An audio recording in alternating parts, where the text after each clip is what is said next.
नमस्कार दोस्तों, किस अखबार में क्या छपा, क्या छिपा, कौन सी ऐसी जानकारी है, हर रोज की तरह आज भी आपके सामने हूं। जो अखबार का चूंकि विश्लेषण करता हूं, खास एंगल या खास पहलुओं के बारे में पता करता हूं, वो भी आपको हर रोज बताता हूं। और दरअसल हकीकत क्या है, बीजेपी के सांसद बीजेपी के सूबे में अपनी ही सरकार के सिस्टम पर सवाल क्यों उठाया, जानकारी मैं देने वाला हूँ। कई बार किसी खबर को विस्तार देने के लिए मैं कुछ रिसर्च और जानकारियां वो भी आपसे शेयर करता हूँ। चीन को लेकर कैसे भारत सरकार ने पहले कबूला, फिर उसको डिलीट किया। बेटियों के साथ शारीरिक हिंसा की खबरें पढ़ता हूं तो बहुत देर तक विचलित और परेशान होता हूं। जो खबरें जुटाता हूं उसका फायदा बाकी लोग भी ले सकें। हकीकत क्या है दोस्तों? नमस्कार दोस्तों, तो शुरू करते हैं आज के अखबारों के साथ खबरों का विश्लेषण। कुछ हेडलाइंस की बातें, कुछ हेडलाइंस से पीछे की बातें और कुछ अगर अतिरिक्त जानकारी या रिसर्च के जरिए अगर मैंने कुछ पता किया है तो वो भी। हर रोज आपसे बात करता हूं, अपनी बात कहता हूं, कुछ अखबारों की बात, कुछ अपनी बात। तो शुरू करते दोस्तों, कई तरह की खबरें हैं। एक पब्लिक इंटरेस्ट की बहुत बड़ी खबर है सुप्रीम कोर्ट से, जो कल सुनवाई हुई है और सुप्रीम कोर्ट ने जिस ढंग से मोदी सरकार को फटकार लगाई है, लेकिन उस पर बात करूंगा बाद में। NEET और JEE एग्जाम से जुड़ी खबर है जिस पर कल भी मैंने वीडियो बनाया, लेकिन कुछ और जानकारी वो भी बात करूंगा। ऐसे छिटपुट और बड़ी खबरें हैं। कोरोना से डर का विस्तार हो रहा है, उसकी खबरें हैं और कई दिलचस्प चीज़ें हैं छोटी मोटी। लेकिन मैं आज चाहता हूं आज के इस वीडियो की शुरुआत पश्चिम बंगाल की एक प्रेरणादायक कहानी से करूं। और मुझे अफसोस है कि इस कहानी के बारे में, शख्स के बारे में जिसकी बात करने जा रहा हूं, मैं भी नहीं जानता था। आज ही मैंने देखा, द हिंदू अखबार में मैंने ये खबर पढ़ी, फिर मैंने थोड़ा सुबह रिसर्च किया, तब पता चला इस शख्स के बारे में। इनका नाम है मनोरंजन व्यापारी। एक खबर छपी है पहले पन्ने पर द हिंदू में और खबर की हेडिंग है from the kitchen to his real love books. तो ये हेडिंग है इसकी, और उसके बाद नीचे इनकी कहानी है। इस शख्स का नाम है मनोरंजन व्यापारी।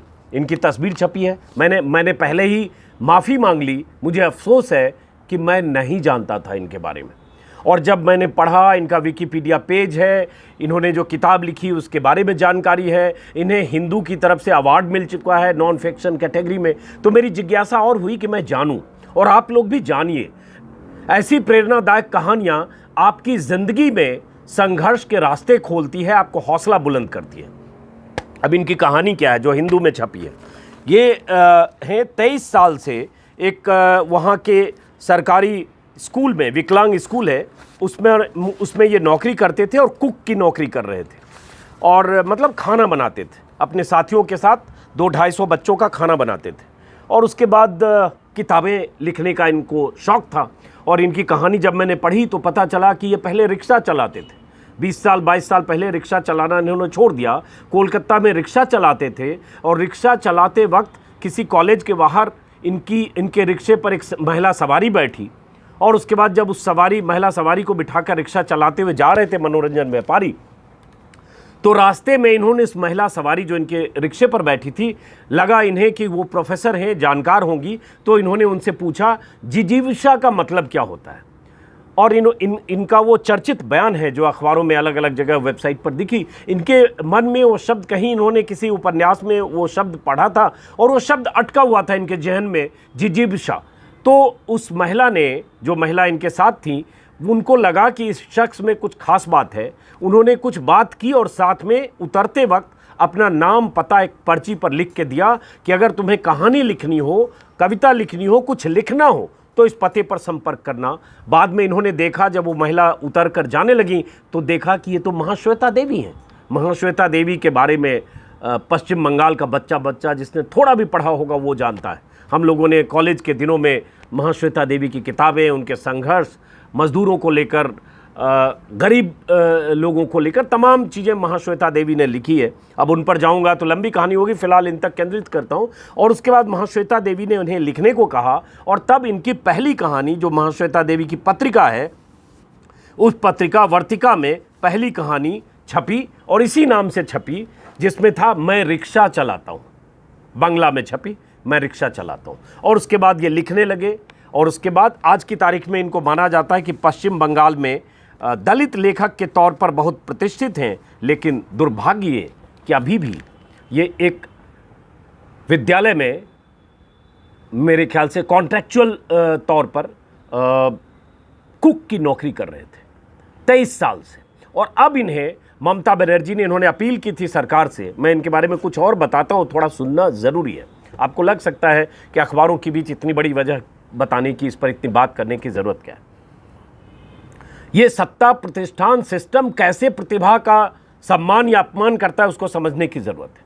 उसके बाद क्या हुआ, इनके नी घुटनों की सर्जरी हुई, चलने फिरने में असहाय हुए। तब इन्होंने सरकार को चिट्ठी लिखी। इनकी चिट्ठी पर अमल करते हुए अब इन्हें साउथ 24 परगना के एक लाइब्रेरी में इनको पोस्टिंग मिली है, इनको नौकरी मिली है।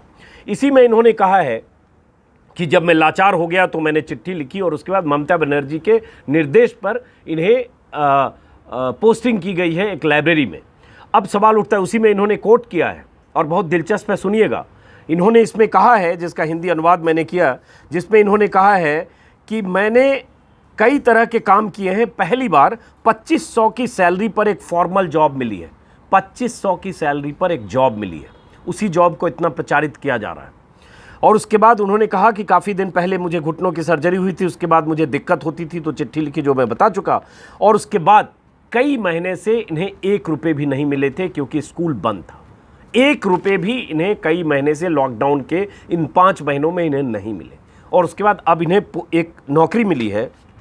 और एक बात जो इन्होंने कही है, जो द हिंदू अखबार से बातचीत में छापा है, जिसमें है फैशनेबल लिटरेरी इवेंट में वो भले ही हर जगह दिखते हैं, क्योंकि ऐसे लोगों को लिटरेरी जो आजकल चलता है, साहित्य सम्मेलन और साहित्य के नाम पर तरह तरह के इवेंट, उनमें इनको बुलाया गया पटना और जगहों पर, भले ही दिखते हैं, लेकिन मुझ जैसे आदमी की ज़िंदगी नहीं बदल पाती, यही सच्चाई है। ये भी इन्होंने कहा। मंच पर दिखते हैं, सम्मान होता है, किसी कथाकार के बगल में बैठे होते हैं, सम्मानित किया जाता है, मंच से नाम लिया जाता है, लेकिन ये शख्स 2300 की नौकरी, 2500 की नौकरी मिली है शख्स को, जिसने रिक्शा चलाया, 23 साल तक कुक की, रसोइये की नौकरी की, और उसके बाद एहसान सरकार का है कि 2500 की नौकरी मिल गई। 2011 से ममता बनर्जी की सरकार है और ये दलित लेखक हैं, चर्चित हैं, इनका सम्मान है, इनकी आत्मकथा छपी है और कई भाषाओं में इन पर लेख छपते रहते हैं। और इन्हें 9 साल ममता बनर्जी का कार्यकाल, उसके पहले कम्युनिस्टों का कार्यकाल, और उसके बाद ये कुक की नौकरी करते हुए आज 2500 की नौकरी इन्हें मिली। इसी में इन्होंने कहा, मुझे नहीं लगता, और ऐसे भ्रम हो सकता है कि लाइब्रेरियन की नौकरी मिली, तो इन्होंने कहा मुझे नहीं लगता कि मुझे लाइब्रेरियन की नौकरी मिली है। मैं ग्रुप डी का स्टाफ हूँ और मुझे लगता है, दर्द है इसमें, मुझे लगता है कि मेरी ड्यूटी किताबों की झाड़ पोछ और उसे सहेजने समेटने, इस जगह से उस जगह तक रैक में रखने तक सीमित होगी। जरा सोचिए। ठीक है, ममता बनर्जी ने एक लेखक का इतना सम्मान किया कि चलो उन्हें महीनों से 1 रुपये भी नहीं मिल रहे थे, तो कुक की नौकरी से उन्हें किसी लाइब्रेरी में पदस्थापित किया, लेकिन सिर्फ 2500, और उसके बाद झाड़ पोछने का काम, किताब सफाई का काम। तो मुझे लगता है ममता बनर्जी को भी इस पर सोचना चाहिए। और फिलहाल प्रेरणादायक कि एक शख्स रिक्शा चलाता था, रिक्शा चलाते चलाते कहानियाँ लिखी, उपन्यास लिखी, द हिंदू ने इन्हें सम्मानित किया। उसके बाद इनकी किताब का नाम मैं देख रहा था, जो पहली किताब थी इतिवृत्ति चांडाल जीवन, जो किताब बहुत पढ़ी गई। तो आप भी इस शख्स के बारे में पढ़िएगा, गूगल करिएगा।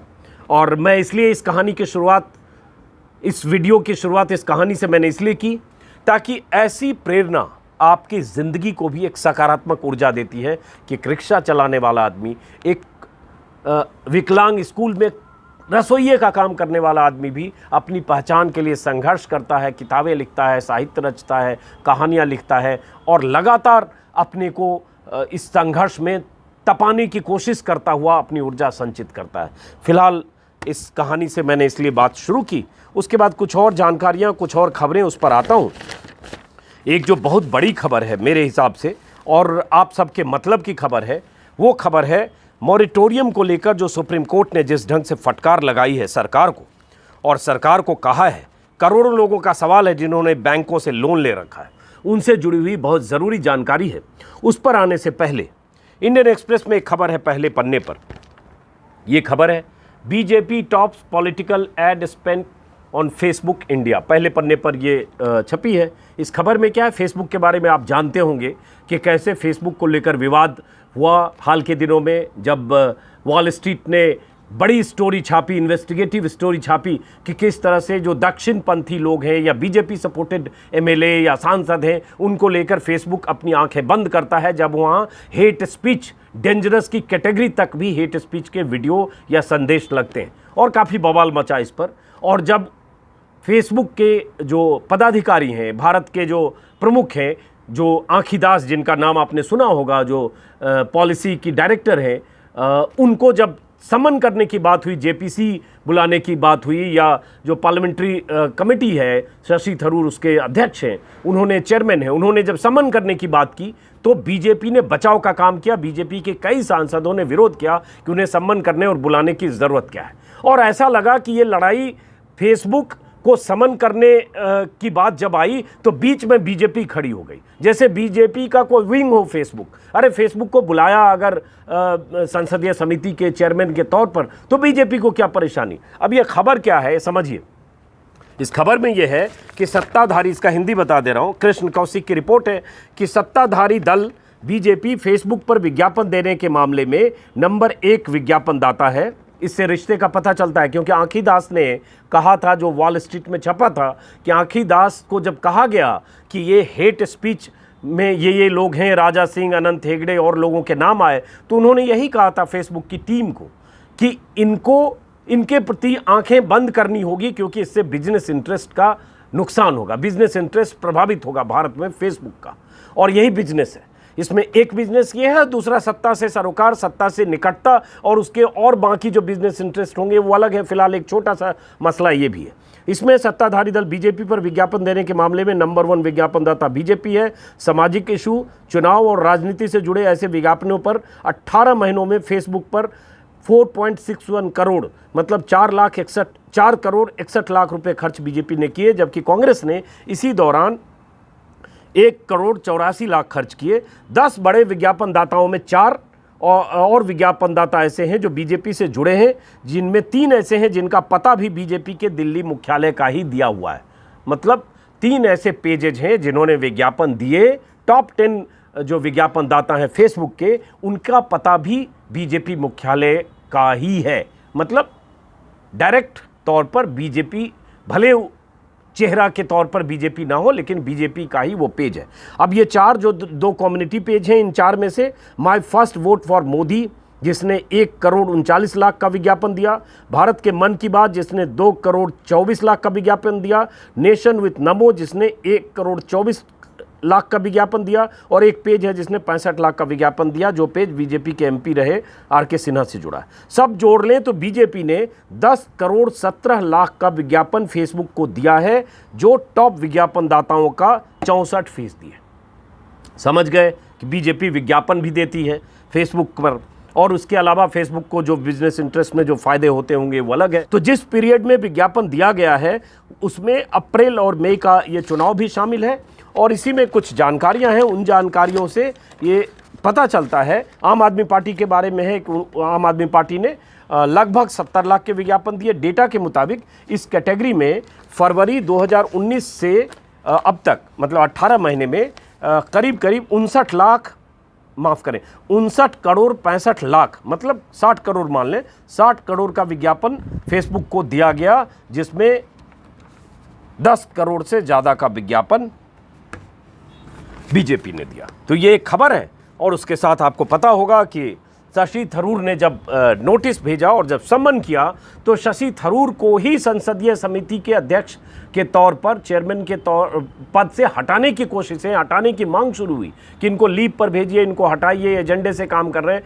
भाई एजेंडा अगर शशि थरूर का था तो आना चाहिए, फेसबुक को आने दीजिए और उनसे सवाल जवाब हो। लेकिन अब लगता है कि फेसबुक के अधिकारी आएंगे, जबकि ये सिलसिला पहले रहा है। पहले शशि थरूर के पहले जो अध्यक्ष थे अनुराग ठाकुर, वो पहले ट्विटर के सीईओ को भी समन कर चुके हैं। सीईओ ने अपने प्रतिनिधि को भेजा तो नाराज भी हो गए थे, और ये सिलसिला रहा। लेकिन इस बार ऐसा क्या था कि बीजेपी नहीं चाहती थी कि फेसबुक के नुमाइंदों को, टॉप ऑफिसर्स को समन किया जाए। तो ये रिश्ता क्या कहलाता है? ये रिश्ता ये कहलाता है। और उसके बाद दोनों के आपसी रिश्तों की कहानियां बहुत बार मैंने भी वीडियो में की और भी आई। अब जो एक बड़ी खबर जिस पर मैं बात करना चाहता था, जो पब्लिक इंटरेस्ट की खबर है, और अगर प्रधानमंत्री मोदी जनता की इतनी चिंता करते हैं तो सवाल ये उठता है कि प्रधानमंत्री मोदी या मोदी की सरकार आरबीआई के पीछे क्यों छिप रही है। यही इस खबर का लब्बो-लुआब है, क्योंकि सुप्रीम कोर्ट ने यही कहा है कि आप आरबीआई के पीछे छिपने की कोशिश क्यों कर रहे हैं। अब इस खबर को जरा गौर से समझिएगा, बहुत ज़रूरी खबर है, मैं आपको थोड़ा विस्तार से बता देता हूँ। ये खबर ये है, हेडिंग आप देख रहे होंगे, अमर उजाला की हेडिंग है, हर अखबार में छपी है। अमर उजाला की हेडिंग है जिसमें आरबीआई की आड़ न ले सरकार, कारोबारी हित नहीं लोगों का संकट समझे सुप्रीम कोर्ट। यह अमर उजाला में है। मोटे तौर पर इसी तरह की हेडलाइन ज़्यादातर अखबारों में इस खबर के बारे में है। मैं एक बार बता देता हूँ, उसके बाद दैनिक हिंदुस्तान की भी हेडलाइन है, नाराज़गी ब्याज माफ़ी को लेकर स्थिति साफ करे केंद्र। ये दैनिक हिंदुस्तान की हेडलाइन है। अगर हम बाकी अखबारों में भी देखें, नवभारत टाइम्स की भी हेडलाइन है, कोर्ट ने कहा ईएमआई के ब्याज पर विवाद लॉकडाउन के कारण हुआ। और उसके बाद कोर्ट ने क्या कहा वो बताता हूँ, एक एक करके सुनिएगा, आपके मतलब की है, क्योंकि सरकार दावा करती है कि बहुत लोकप्रिय और जनता के हितों का बहुत ख्याल रखने वाली सरकार है। तो सरकार ने किस तरह से आपके हितों का ख्याल रखा है, ये सुप्रीम कोर्ट की इस फटकार को समझेंगे तो समझ में आ जाएगा। हुआ ये कि एक याचिकाकर्ता आगरा निवासी गजेंद्र शर्मा ने याचिका दी थी सुप्रीम कोर्ट में, जिसकी सुनवाई हो रही थी, जिसमें उन्होंने कहा कि मॉरिटोरियम यानी ऋण स्थगन अवधि के दौरान ब्याज और इस ब्याज पर ब्याज न वसूला जाए। आपको पता होगा कि पहले 3 महीने के लिए कहा गया कि बैंक जो किस्तें हैं उसको टाल दे, कोविड की वजह से इनकम पर रोक लगी या इनकम बंद हुई, नौकरियां गई, बेरोजगारी हुई, फिर वो 3 महीने का और एक्सटेंशन हुआ। लेकिन क्या है, उस 6 महीने के एक्सटेंशन के बाद भी आप किस्त तो देंगे, किस्त पर ब्याज भी देंगे और उस ब्याज पर 6 महीने का ब्याज भी देंगे। यही बात कही जा रही है याचिका में कि ये बंद होनी चाहिए। और उसके बाद क्या हुआ, कोर्ट में, सुप्रीम कोर्ट में जो सॉलिसिटर जनरल तुषार मेहता जो केंद्र की ओर से पेश हुए, उन्होंने आरबीआई के हलफनामे का हवाला देकर कहा कि बैंकिंग संस्थान बहुत परेशानी में है और इसलिए ये मुश्किल है। तब फटकार सुप्रीम कोर्ट ने लगाई।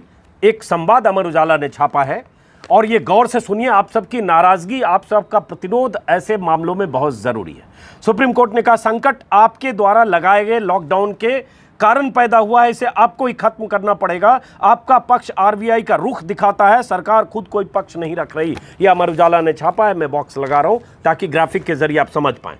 तुषार मेहता ने कहा ऐसी टिप्पणियों से सरकार के खिलाफ भ्रांतियां फैल सकती है, जबकि सरकार आपदा प्रबंधन अधिनियम के तहत आवश्यक दिशा निर्देश जारी कर चुकी है। सुप्रीम कोर्ट ने कहा ऐसा है तो सरकार को अपना पक्ष स्पष्ट करना चाहिए। यहाँ 2 मुद्दे हैं, पहला क्या ऋण स्थगन अवधि पर ब्याज लगना चाहिए और दूसरा क्या ब्याज पर ब्याज लगाया जाना चाहिए। अरे कैसी सरकार है, ब्याज पर भी ब्याज लगा रहे हैं, ब्याज तो ले ही रहे हैं। पहला वही सवाल है, क्या ब्याज लेना चाहिए। आपने रिलीफ दिया पब्लिक को, आप ब्याज ले रहे हैं 6 महीने बाद और ब्याज पर भी ब्याज ले रहे हैं और उस पर आप कह रहे हैं सुप्रीम कोर्ट में केंद्र की तरफ से कहा जा रहा है ये आरबीआई या बैंकिंग सेक्टर संकट में। तो इसका मतलब साफ है कि इधर से नहीं, इधर से पकड़ो, नाक सीधा पकड़ो चाहे पलट के पकड़ो, लेकिन वसूल रहे हैं आप। और यही सवाल है मॉरिटोरियम को लेकर। आरबीआई ने इसके पहले कहा था कि 133 करोड़ जमाकर्ताओं की चिंता है, अगर ब्याज नहीं लिया गया तो प्रतिकूल प्रभाव पड़ेगा। ये आरबीआई का स्टैंड है। अब इसमें जो खबर का कुछ और पहलू, क्योंकि सुप्रीम कोर्ट की फटकार में सरकार के प्रति इस मामले में जो लापरवाही है उसमें मैं तारीफ करूंगा सुप्रीम कोर्ट की। जनता के साथ कम से कम यहां सुप्रीम कोर्ट खड़ी दिख रही है अब तक। आगे क्या फैसला होगा उस पर डिपेंड करेगा। जो इसने नवभारत टाइम्स में लिखा है, उसने कहा है कि आरबीआई की आड़ लेकर अपनी जिम्मेदारियों से नहीं बच सकते, सरकार पूरा ध्यान सिर्फ कारोबार पर नहीं रख सकती। कारोबारियों का इंटरेस्ट सरकार को बहुत, कारोबारियों की बहुत चिंता होती है और उस पर बात करूंगा तो लंबी बात हो जाएगी कि कैसे कारोबारियों के ऋण माफ़ हुए और कैसे कारोबारियों को रिलीफ देने की कितनी कोशिशें कितने तरीके से कोविड के दौरान और उसके पहले भी हुई। यही सुप्रीम कोर्ट ने कहा है, उसे लोगों का भी ख्याल रखना पड़ेगा। और सुप्रीम कोर्ट ने कहा है कि ब्याज टाली गई अवधि के दौरान ब्याज पर ब्याज लिया जाए या नहीं, इसे बैंकों की मर्जी पर नहीं छोड़ा जा सकता। कोर्ट ने सरकार से कहा कि नेशनल डिजास्टर मैनेजमेंट एक्ट के तहत आपके पास तमाम तरह के अधिकार हैं और आप आरबीआई के पीछे छिप रहे हैं। इस अवधि के ब्याज पर आपका रुख आना चाहिए। यह विवाद इसलिए हुआ क्योंकि आपने पूरे देश में लॉकडाउन लगाया। लॉकडाउन लगाएं आप, महाभारत का जिक्र करें आप, 21 दिन का वक्त मांगे आप, ताली थाली बजाएं आप, लोकप्रियता अगर बढ़ती है तो शाबाशी लें आप, लॉकडाउन में कहें आप कि हमने कंट्रोल कर लिया क्योंकि हमने लॉकडाउन लगाया। और ये जो बर्बादी की दास्तां है कि 6 महीने आपने एक्सटेंशन दिया, लेकिन उस एक्सटेंशन की अवधि में ऋण पर न सिर्फ इंटरेस्ट ले रहे हैं, इंटरेस्ट से बड़ी बात है कि इंटरेस्ट पर भी इंटरेस्ट ले रहे हैं। तो यहां सवाल यही है, यही सुप्रीम कोर्ट ने कहा है, इस ब्याज को माफ कराने के लिए ही सुप्रीम कोर्ट में अर्जी डाली गई थी और यही सुप्रीम कोर्ट की तलखी यहां पर है। ज़्यादातर अखबारों की हेडलाइन है, द हिंदू ने भी छापा है, हिंदुस्तान टाइम्स में भी पहले पन्ने पर है। उसकी भी हेडिंग अगर देखें तो हेडिंग का मतलब यही है, डोंट हाइड बिहाइंड आरबीआई। यही हेडिंग इसमें हिंदुस्तान टाइम्स की भी है, द हिंदू की भी, और भी अखबारों में। हालांकि कुछ अखबारों में खबरें पहले पन्ने पर नहीं भी है, जिसमें जागरण भी शामिल है। लेकिन अब यहाँ भास्कर का दूसरा पन्ना, 2 पन्ने में भास्कर में हेडलाइन होती है, यहाँ भी यही है, केंद्र सरकार रिजर्व बैंक की आड़ न ले, ब्याज वसूलने के मुद्दे पर अपना रुख बताए। और उसके बाद सुप्रीम कोर्ट की फटकार। अब सवाल उठता है, मोदी सरकार क्या आरबीआई के पीछे छिप रही है? और जहां जनता, जहां ऋण और ऋण पर ब्याज और ब्याज पर ब्याज का सवाल है। तो ये खबर है। इस खबर को मुझे लगता है अखबारों को इसको फॉलोअप करना चाहिए। पब्लिक की बातें, जनता की परेशानियां, जनता की मुश्किलों की को सीरीज के तौर पर अखबारों में छपना चाहिए, ताकि पता चले और सरकार पुनर्विचार करे। अगर सरकार बहुत लोकप्रिय और जनता की चिंता करने वाली सरकार है तो ये उसकी जिम्मेदारी है। ये खबर है। उसके बाद एनईटी को लेकर जो खबरें हैं, जो आपको पता होगी, उस पर आने से पहले आपको बता दूं कि पंजाब में एनईटी को लेकर सरकार बार बार कह रही है, सरकार चूँकि ज़िद पर अड़ी है और वो हर हाल में ये इम्तहान लेना चाहती है। खबर है पहले पन्ने पर, नवोदय टाइम्स है, वैसे सब अखबार में खबर छपी है, हिंदू में भी है और हिंदुस्तान टाइम्स में भी है। मैं दिखाता हूँ, पहले पन्ने पर खबर है, पंजाब में 23 विधायक और मंत्री कोरोना संक्रमित।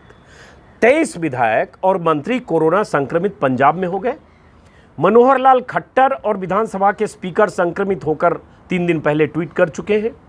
देश में आप जानते हैं, अमित शाह से लेकर बड़े बड़े नौकरशाह और राज्यपाल और मुख्यमंत्री संक्रमित हो चुके हैं। यूपी में 2 कैबिनेट मिनिस्टर की मौत हो चुकी है। और अब फिर से हेडलाइन देख लीजिए, 23 विधायक और मंत्री कोरोना संक्रमित पंजाब में। और इसमें सत्र, विधानसभा सत्र से पहले हुआ है। पंजाब में कल कोरोना वायरस से 38 लोगों की मौत हुई है, 1513 नए मामले हुए और संक्रमित विधायकों के इसमें नाम छपे हुए हैं, गुरप्रीत सिंह कांगर, हरदयाल कंबोज, अमित विज और जो भी नाम है। अब नाम पर मैं नहीं जा रहा हूँ। असम के पूर्व मुख्यमंत्री गोगोई भी संक्रमित, उनकी भी खबर छपी है। ये खबर मोटे तौर पर 4-5 अखबारों में हेडलाइन लगा रहा हूँ। ये हिंदुस्तान टाइम्स में भी छपी है, द हिंदू में भी छपी है। अब चिंता, और इससे मैं क्यों जोड़ रहा हूँ एनईटी को, एनईटी के छात्र लगातार इस इम्तहान को टालने की मांग कर रहे हैं। सरकार की जिद है कि हर हाल में ये इम्तहान अब समय पर लेंगे क्योंकि इससे सत्र में देर होगी। यही दलील और तर्क सरकार की तरफ से दी जा रही है। कल आपको पता होगा, जो हर अखबारों की हेडलाइन है, इस पर मैं कल वीडियो बना चुका हूँ, फिर भी मैं इम्तहान पर घमासान, नवभारत टाइम्स की हेडिंग है, यही भास्कर की हेडिंग है, 4 सीएम नीट जेई की परीक्षा के खिलाफ ममता कैप्टन बोले सब सुप्रीम कोर्ट चलो। ये अखबार की हेडलाइन आप दोनों की देख रहे हैं। नवोदय की है, सुप्रीम शरण लेगा विपक्ष। उसके बाद इसी तरह की हेडलाइन और भी अखबारों में है। हिंदुस्तान की हेडिंग है, नीट जेई पर विपक्ष की घेराबंदी, और पहले पन्ने पर सारी जानकारी। अब इसमें क्या है, ये पता होगा कि जो विपक्ष के 7 मुख्यमंत्रियों की बैठक हुई थी, गैर एनडीए, विपक्ष मतलब कांग्रेस, ममता बनर्जी और महाराष्ट्र, और हेमंत सोरेन झारखंड से, इन बैठकों में क्या चिंता जताई गई थी। ममता बनर्जी ने पहले भी प्रधानमंत्री को 2 बार चिट्ठी लिखी है। कल भी कहा कि हमें सारे राज्यों को मिलकर सुप्रीम कोर्ट जाना चाहिए। इसी तरह की बात उद्धव ठाकरे ने कहा, हमें तय करना होगा कि केंद्र सरकार से लड़ना है या डरना है। और अमेरिका में जब स्कूल खोले गए तो 97,000 बच्चे संक्रमित थे, यहाँ ऐसी स्थिति हुई तो क्या करेंगे। और महाराष्ट्र में जो स्टेट सर्विस कमीशन की परीक्षाएं स्थगित कर दी गई हैं, कल ही खबर आई थी। सोनिया गांधी ने भी अपना ऐतराज़ जताया और बाकी विपक्ष के तमाम नेता तो कह रहे हैं। अब सरकार का इसमें तर्क है उस तर्क को भी समझना जरूरी है। दैनिक हिंदुस्तान से अभी खबर ले रहा हूं कि देश का पर गंभीर असर होगा देरी का, और जो इसमें परीक्षाओं में देरी से अकादमिक कैलेंडर के छात्रों के करियर पर असर पड़ेगा और यह सत्र बेकार जाएगा। वी राम गोपाल राव हैं IIT दिल्ली के निदेशक, उन्होंने कहा। और एक खबर जो आई कल, जिस पर मैंने कल के वीडियो में जिक्र किया है कि 5 घंटे में 6,84,000 प्रवेश पत्र डाउनलोड हुए। अब सवाल उठता है ये डाउनलोड होने से, और दोनों में JEE में 7,41,000 प्रवेश पत्र डाउन हुए और NEET में 5 घंटे में 6,84,000। अब इस पर मैंने भी कल भी बात की थी। डाउनलोड होने को सरकार प्रचारित कर रही है। डाउनलोड होना मतलब 80 से 85% छात्र तैयार हैं इम्तहान को लिए। मैं कह रहा हूं कि इसका कोई सर्वे है क्या? अभी मेरे YouTube पर किसी ने लिखा है, उसी पेज पर जहां डाउनलोड हो रहा है एक आप वोटिंग का एक ऑप्शन दे दीजिए, और उसके बाद जो डाउनलोड कर रहे हैं वो भी वोट करें, जो नहीं कर रहे हैं वो भी वोट करें। आपको पता चल जाएगा कि अगर ये आधार मानते हैं कि 80 से 85% छात्र तैयार हैं, तो हकीकत पता चल जाएगी कि डाउनलोड मजबूरी है, उनके पास कोई विकल्प नहीं है तो डाउनलोड करेंगे, क्योंकि वो इम्तिहान छोड़कर 1 साल का रिस्क नहीं लेना चाहेंगे। अगर सरकार अपनी जिद पर अड़ी होगी, उसको ये पैमाना मानना कि डाउनलोड का मतलब सहमति है, गलत होगा। देश में असम से लेकर बिहार तक बाढ़ है, परेशानी है, डर है, खौफ है, और बहुत छात्रों को मैं सुन रहा हूँ वो कह रहे भाई मास्क लगाकर जाएंगे, हाथ में दस्ताने होंगे, 10 तरह का ये छुएं ये न छुएं, इससे बचें उससे बचें। और ट्रैवल, आज मैं देख रहा हूँ, अभी भास्कर में देख रहा था मैं, ये भास्कर ने पहले पन्ने पर छापा है। इसमें एक नीचे है मजबूरी की 10 कहानियां। 200 से 250 किलोमीटर दूर सेंटर, बिना ट्रेन और बस के कैसे पहुंचेंगे, संक्रमण का खतरा बना रहेगा। लेकिन अभी मैं देख रहा हूं, मेरे YouTube पर भी किसी ने कमेंट किया है, कुछ ऐसे सेंटर हैं 400 से 500 किलोमीटर दूर भी हैं, 350-400 किलोमीटर दूर भी हैं। कैसे पहुंचेंगे? पब्लिक ट्रांसपोर्ट बंद, ट्रेनें बंद, संक्रमण का खतरा, मुख्यमंत्री से लेकर मंत्री तक सब संक्रमित हो रहे हैं। तो ये डर तो है। अब इस डर का काउंटर सरकार की तरफ से जो कही जा रही है वो आपने सुन लिया। कुछ सेंटर बढ़ाए गए हैं JEE के लिए भी, पहले जो सेंटर थे उस सेंटर में कुछ सेंटर बढ़ाए गए हैं, NET के लिए भी सेंटर बढ़ाए गए हैं। अब बढ़ाए गए हैं तो चलिए एक सकारात्मक चीज़ है कि छात्रों का दबाव और छात्रों के प्रेशर और लगातार ट्वीट और लगातार सवाल से कम सेंटर तो बढ़ा। लेकिन क्या इससे उनकी मुश्किलें और जो आने वाले समय में उनके खतरे हैं वो कम हो जाएंगे क्या? बहुत कल मैं देख रहा था कहीं लाखों ट्वीट हो रहे हैं, कल भी लगभग 10 लाख ट्वीट हुए, और अगर 3 दिन पहले देखें तो 4 दिन पहले लगभग 27 लाख ट्वीट हुए। एक अंदाज़ा है, कल 12 लाख ट्वीट हुए, हिंदुस्तान ने ही पहले पन्ने पर छापा है जो हैशटैग चल रहा था। एक अंदाज़ा है कि 1.5 करोड़ से ज़्यादा ट्वीट हुए हैं बीते 8 दिनों में। अब इतने ट्वीट रिट्वीट, विरोध, विपक्षी दलों की तमाम अपीलें अभी तक बेअसर है। सरकार कर रही है, इससे सत्र देर होने से मुश्किल होगी। जबकि एक पक्ष का ये कहना है, 2 अखबारों में संपादकीय है, एक संपादकीय टाइम्स ऑफ इंडिया में है, वो पक्ष भी एक पहलू है जो आपको समझना चाहिए। टाइम्स ऑफ इंडिया ने संपादकीय लिखकर इस इम्तहान को न टाले जाने की बात की है कि इम्तहान नहीं टाला जाना चाहिए, और उसके अपने लॉजिक है कि दबाव, भीड़ या ट्विटर या सोशल मीडिया या इस तरह के दबाव में सरकार को नहीं आना चाहिए, इससे सत्र में देर होगी। ये हेडिंग है टाइम्स ऑफ इंडिया की, संपादकीय की हेडिंग ही यही है, कंडक्ट NET JEE, और उसके बाद इन्होंने लिखा है कि इससे देर होगी, डिसएडवांटेज होगा। डिसएडवांटेज से बैच जो है, ये बैच 2020 का बैच देर होगा, और इससे क्या क्या नुकसान होगा इसमें उन्होंने लिखा हुआ है कि भले सारे मुख्यमंत्री और बहुत सारे नेता और सोनिया गांधी विरोध कर रही हैं, लेकिन सरकार को इस वोकल विरोध को इसकी चिंता न करके डिले न करने की तरफ सोचना चाहिए, टाइम्स ऑफ इंडिया ने लिखा है। और इस तरह की खबरें NET पर चूँकि बहुत बात कर रहा हूँ, इसलिए वो खबर है। उसके बाद एक खबर है जयशंकर के हवाले से, जो हमारे विदेश मंत्री हैं। ये जयशंकर का बयान आज 2 अखबारों में मुझे दिखा, अमर उजाला में, हालांकि अभी अखबार में नहीं दिख रहा था, ई-पेपर में मैं देख रहा था, होगा अखबार में भी कहीं।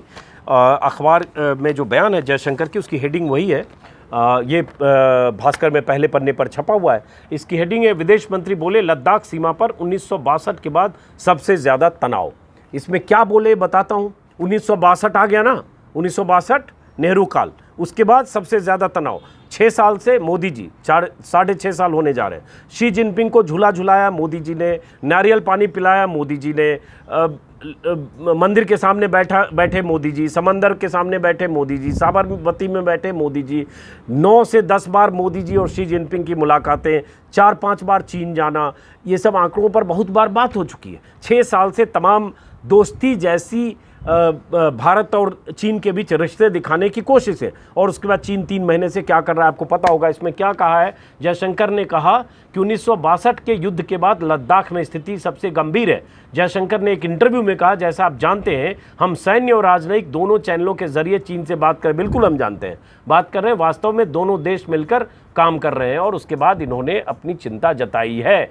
अब सवाल उठता है, उन्होंने कहा है कि सीमा विवाद का समाधान दोनों देशों के बीच समझौतों और आपसी समझ पर, उसके रुख पर टिका है। ये वही सरकार है, वही मंत्री हैं जो नहीं मान रहे थे कि चीन कहीं घुसा है। प्रधानमंत्री के बयान को तो 100 बार मैं दोहरा चुका हूं। जयशंकर ने भी एक बार, राहुल गांधी ने जब सवाल पूछे थे तो जयशंकर ने भी बहुत तल्खी से दुनिया भर के यूपीए काल में विदेश सरकार की विदेश नीति और दुनिया के देशों से रिश्तों पर ट्वीट कर दिया था, लेकिन चीन पर सन्नाटा था। आज स्थिति धीरे धीरे अब सरकार की तरफ से खबरें आ रही है क्योंकि चीन जमा है। तो दोस्तों, आप में से हजारों लाखों करोड़ों लोग जो किसी सूरत में नहीं मानते हैं, और मानते हैं उसमें है क्या, वो तो विवादित है, डिस्प्यूटेड है, समझने की अब भी कोशिश करिए, कान भी खोलिए, आंखें भी खोलिए, हकीकत समझिए कि चीन ने पैंगोंग और गोगरा समेत लद्दाख के कुछ इलाकों में घुसपैठ कर रखी है। वो घुसपैठ उस क्लेम लाइन के भीतर है जिसे हम अपनी क्लेम लाइन मानते हैं। भारतीय दावेदारी वाला इलाका है, वहां चीन का आना, अब उसको शब्दों से जितना भी खेले, उसको ट्रांसग्रेशन कहें, कुछ कहें, लेकिन दरअसल वो घुसपैठ है क्योंकि उसने अपनी सीमा आपके भीतर 8 किलोमीटर बढ़ाई है जो आप अपना दायरा मानते थे। अब ये 62 जैसी स्थिति का हवाला जयशंकर दे रहे हैं। अब देखना है कि मोदी जी लद्दाख तो हो आए, राजनाथ सिंह लद्दाख हो आए, जयशंकर बातचीत कर रहे हैं, अजीत डोभाल ने बातचीत कर ली है। अब देखते चीन को खदेड़ा कैसे जाता है, कब खदेड़ा जाएगा। ऐप को तो खदेड़ दिया, 59 ऐप को हमने खदेड़ दिया है। उसके बारे में आज भी किसी अखबार में छपी है कि किसी कोर्ट में किसी चीनी ऐप से प्रिंट आउट दिया तो कोर्ट ने कहा इस ऐप को बंद करो, और ये जो बैन ऐप है उसका इस्तेमाल क्यों कर रहे हैं। तो हमने ऐप को तो खदेड़ दिया है। हालांकि जूम अभी भी यहाँ है, जूम मीटिंग हो रही है, जगह जगह जूम मीटिंग हो रही है। राष्ट्रवादी चैनलों पर भी जो डिबेट्स हो रहे हैं, जो बच्चे कल भी कई चैनलों पर 3 दिन से दिख रहे हैं, वो जूम के जरिए ही दिख रहे हैं। तो जूम चीनी ऐप है, लेकिन अभी जूम का असर भारत में है। ऐप को खदेड़ा, चीन को खदेड़ना है। और मैं कह रहा हूँ इन ऐप्स के खदेड़ने से अभी चीन की जितनी कमर टूटने, चीन के बेहोश होने, चीन के परेशान होने, चीन के दफन होने, चीन के मर जाने, चीन के रो जाने, शी जिनपिंग की नींद हराम अभी तक नहीं दिख रही है। अभी नींद हराम हमारी है, और सरकार की तरफ से पारदर्शिता अभी भी नहीं है, इशारों में बात हो रही है। तो ये खबर सब जगह है। उसके बाद और क्या खबर है मैं देख लेता हूँ, 1-2 खबरें और छिटपुट है, वो भी हम बात कर लेते हैं।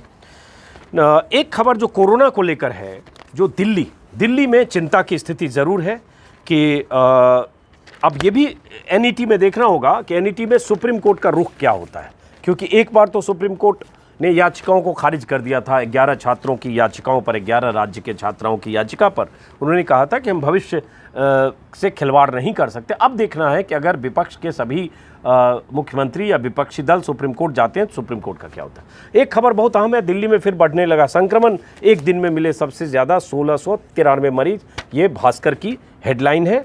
और यही हेडलाइन हिंदुस्तान टाइम्स की मैंने पहले भी तारीफ़ की कि कोविड पर लगातार हिंदुस्तान टाइम्स इस तरह की चीज़ें कर रहा है। इसी में केजरीवाल ने चूँकि कहा है कि हम अब जो है टेस्ट को डबल करेंगे, क्योंकि उससे जो खतरा है उससे अंदाज़ा लगेगा कि दरअसल स्थिति क्या है, और डबल करने का ऐलान किया। तो वही हेडिंग हिंदुस्तान टाइम्स का, Delhi to double test as Covid spike continues, ये हिंदुस्तान टाइम्स की हेडलाइन है। और उसके बाद यहाँ तो फिर वही है अपोजिशन वाली जिस स्टोरी की बात कर चुका मैं, और उसमें दिल्ली में जो खतरे हैं और उस खतरे का जिक्र है। और राजधानी में 24 घंटे में अभी भी 17 मौतें हुई हैं, और केजरीवाल का ये कहना कि हम टेस्ट बढ़ाएंगे, यही इसमें भी है। अगर हम देखें नवभारत टाइम्स में भी 1 हफ्ते में डबल होंगे कोरोना टेस्ट, मौतें ज़ीरो करने का लक्ष्य। फिलहाल 20,000 टेस्ट रोज़ हो रहे हैं, जिन्हें बढ़ाकर 40,000 किया जाएगा। डेथ रेट घटाने का टारगेट है। दिल्ली में बुधवार को 1693 मरीज आए। ये केजरीवाल के हवाले से। एक बिहार की खबर है, बिहार की खबरें बहुत कम आती है यहाँ। लेकिन बिहार में कोविड का बहुत बुरा हाल है। एक खबर नवभारत टाइम्स में अंदर है, भारत में बड़े आर्थिक सुधार की ज़रूरत, मैकेंजी ने कहा है। जो मैकेंजी ग्लोबल इंस्टीट्यूट है उसकी रिपोर्ट के मुताबिक 8 साल में भारत में 9 करोड़ अतिरिक्त नौकरियों की ज़रूरत पड़ेगी। मतलब करीब 9 करोड़ लोग गैर कृषि रोजगार की तलाश में रहेंगे। ये मैकेंजी की रिपोर्ट है। कोविड संकट के कारण भी 5 महीने में लाखों नौकरियां गई हैं। इन लोगों को रोजगार मुहैया कराने के लिए भारत की इकॉनमी ग्रोथ रेट 8 से 8.5% होनी चाहिए। तो इन खतरों को जरा समझिए। इन खतरों पर सरकार की चिंता कितनी दिखती है, चैनलों की चिंता कितनी दिखती है, मुख्य धारा की मीडिया की चिंता कितनी दिखती है, चैनलों में जो बहसें हो रही हैं उनमें ये मुद्दे कितने हैं। सुशांत सिंह और रिया चक्रवर्ती 24 घंटे कारपेट कवरेज, लेकिन जो मुद्दे हैं, मुख्य मुद्दे, आपसे जुड़े मुद्दे, वो गायब है। कहीं देखा होगा तो बताइएगा। इन सब पर कोई बात नहीं होगी। लगातार एक सीबीआई के साथ साथ 12 चैनल के 100-200 रिपोर्टर, एंकर, संपादक सब उसी की जांच कर रहे हैं, दिन रात जांच में जुटे हैं। देखिए क्या होता है। तो ये खबर है। और उसके बाद कहीं देख रहा था मैं बिहार को लेकर, क्योंकि बिहार की स्थिति जो है वो जितनी गंभीर है वैसी स्थिति या वैसी जानकारियाँ यहाँ के अखबारों में आ नहीं रही है। तो एक बिहार की खबर है, मेरे ख्याल से हिंदुस्तान टाइम्स में मैं देखता हूँ। उसके बाद फिर मैं और आज इकोनॉमिक टाइम्स और बाकी चीज़ों, बाकी अखबारों में मुझे ऐसा कुछ दिखा नहीं। ये जागरण है, इसमें भी मॉरिटोरियम अवधि के ब्याज पर रुख स्पष्ट करे केंद्र। बहुत सरल सा मतलब हेडिंग है, हेडलाइन है। इसमें सुप्रीम कोर्ट की फटकार की कोई तल्खी नहीं है। यहीं पे अगर सुप्रीम कोर्ट ने या कोर्ट ने कुछ उल्टा बोला होता विपक्ष के लिए, राहुल गांधी के लिए या ममता बनर्जी के लिए, तो यहाँ पे बहुत तल्खी के साथ हेडलाइन 5-6 बॉक्स के साथ होता। लेकिन यहाँ फटकार सीधे सरकार को लगी है, मोदी सरकार। बहुत बड़ी बात कही है सुप्रीम कोर्ट ने कि आप आरबीआई के पीछे छिपने की कोशिश मत करिए। लॉकडाउन आपने लगाया, आपकी जिम्मेदारी है। खबर का ट्रीटमेंट आप देख रहे हैं, इससे अंदाजा लगाइए। परीक्षा की तैयारी पर घमासान तो है ही, वो आपको बात कर ही चुका। उसके बाद राजधानी में केस बढ़ रहे हैं, वही सब अंदर की पेज पे खबरें हैं। एक मैं कहीं देख रहा था जो अभी मुझे दिख नहीं रहा। हाँ, इनका संपादकीय है, निशाने पर परीक्षाएं। और उसके बाद ऑब्वियसली विपक्ष के खिलाफ है, सरकार के पक्ष में है। और कहा जा रहा है, हाँ, एक तर्क सरकार की तरफ से दिया जा रहा है कि बहुत सारे छात्र, वो छात्र जो चाहते हैं दरअसल इम्तहान हो, उनकी आवाज़ गुम है। यही हिंदुस्तान टाइम्स में रमेश पोखरियाल के हवाले से है, साइलेंट मेजॉरिटी वांट्स एग्ज़ाम। और ये सरकार की तरफ से कहा जा रहा है कि जो छात्र मुखर नहीं है वो एग्ज़ाम चाहते हैं, उनके परिवार के लोग एग्ज़ाम चाहते हैं, उनकी बात मुखरता से नहीं आ रही है जितनी बात विरोध करने वालों की, एग्ज़ाम टालने वालों की आ रही है। ये पहलू हो सकता है। तो मैं तो कह रहा हूँ इसका बेस्ट तरीका ये है कि सरकार सर्वे करे उसी वेबसाइट पर, और सर्वे से पता चल जाएगा। तो ये है हिंदुस्तान टाइम्स में। उसके बाद अंदर के पन्नों पर रमेश पोखरियाल का एक इंटरव्यू है। पंजाब वाली खबर में बता चुका। एक खबर मैं देख रहा था जो खोजने की कोशिश कर रहा हूँ, मुझे दिख नहीं रहा है, तो ये ख़त्म करूँगा क्योंकि ऑलरेडी हम काफ़ी बात इस पर कर चुके हैं। एक खबर और इंडियन एक्सप्रेस में है, बता के मैं ख़त्म करूँगा। कोर्ट ने हेट स्पीच के मामले में जो अनुराग ठाकुर और प्रवेश वर्मा के मामले में कोर्ट में जो मामला गया था, उसको दिल्ली कोर्ट ने सीपीएम लीडर बृंदा कारात की तरफ से, एप्लीकेशन था बृंदा कारात की तरफ से, उसको खारिज कर दिया। और क्या हेट स्पीच था आपको पता होगा। अनुराग ठाकुर केंद्रीय मंत्री हैं और इन्होंने दिल्ली चुनाव के दौरान गोली मारो सालों को का नारा बुलंद किया था, और उसके बाद गोली चलाने कोई वहाँ चला भी गया था। लेकिन कोर्ट ने इसको किसी कैटेगरी में नहीं माना है, तो फिलहाल कोर्ट ने रिजेक्ट कर दिया है। तो ये खबर है, ये एक खबर है बिहार अंडर वॉच, जो बिहार में कोविड और कोरोना की मुश्किल है। और एक हिंदुस्तान टाइम्स में अंदर के पन्ने पर है कि 340 मौतें हुई हैं, 60,000 केसेज हैं। स्टेट पुलिस फोर्सेज और जो सेंट्रल फोर्सेज हैं उनकी, ये एक देखिए बेचारों की असली कोविड वॉरियर ये लोग हैं जो ड्यूटी कर रहे हैं, और उसमें 360 ने जानें गंवाई हैं और 60,000 केसेज अभी भी हैं, जिसमें महाराष्ट्र पुलिस में के 140 जवानों की मौत हुई है, सीआरपीएफ के 34, वेस्ट बंगाल के 27, बीएसएफ के 14 और झारखंड पुलिस के 7। तो ये असली कोविड वॉरियर हैं जो बेचारे ड्यूटी कर रहे हैं जोखिम भरे उसमें, और उसके बाद इनकी मौतें हो रही। तो दोस्तों, इस वीडियो को मैं यहीं ख़त्म करता हूँ, फिर मुलाकात होगी। और अगर आपने सब्सक्राइब नहीं किया है तो सब्सक्राइब करेंगे। अजीत अंजुम के नाम से मेरा चैनल है, यूट्यूब चैनल अजीत अंजुम के नाम से, फेसबुक पेज अजीत अंजुम के नाम से, ट्विटर पर अजीत अंजुम के नाम से। बहुत सारे लोग अपनी मर्जी से बिना मुझसे पूछे अपने मेरे वीडियो अपने फेसबुक पेज पर अपलोड करते हैं। उनसे आग्रह है कि ऐसा ना करें। फिलहाल नमस्कार।